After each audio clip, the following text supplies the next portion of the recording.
What are your strengths and weaknesses? Sir ये सबसे चूतिया सवाल है सर। सबसे पहले तो स्ट्रेंथ है ही नहीं। In English, please. I'm telling you. Why will I tell you my weaknesses? मैं आपको अपने स्ट्रेंथ वीकनेस के नाम पे बताऊंगा। You know, जैसे English. I'm a perfectionist. मैं वर्कोहॉलिक हूँ। मैं इनोसेंट। English. बैंक क्या लौड़े?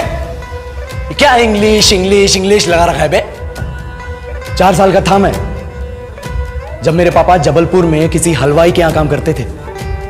खुद तो कभी स्कूल गए नहीं, इसलिए अपनी गांड घिस घिस के मुझको स्कूल में भर्ती करवाया।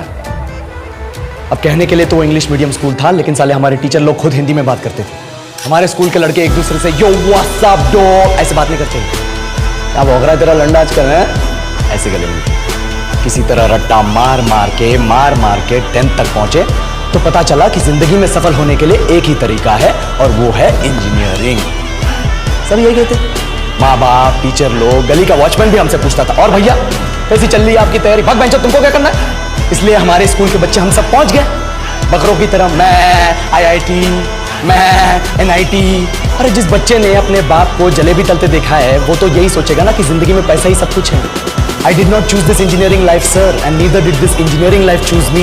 It was shoved down my throat by my teachers while my hands were tied to my back by my friends and my parents watched in silence. और इंग्लिश सुनेगा तो मादरचोद तो सुन।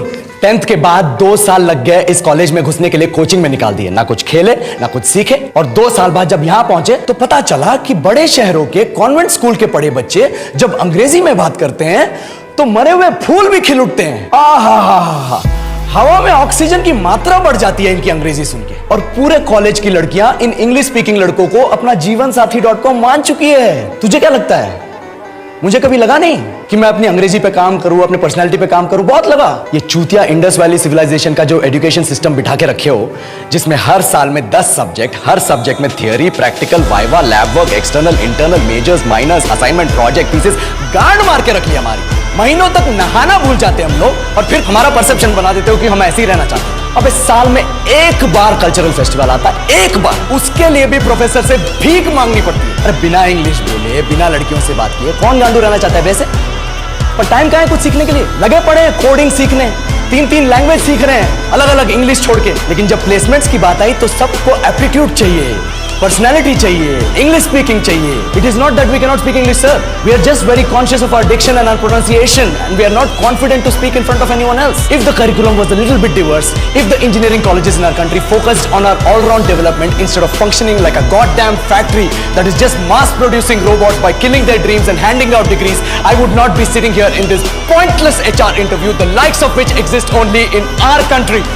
ये लो सर, बोल दिया मैंने 4 और लाइन अंग्रेजी में। अब बताइए, क्या मैं आपके मल्टीनेशनल कंपनी के लायक हूं? Do I have the potential to be a slave of your esteemed organization?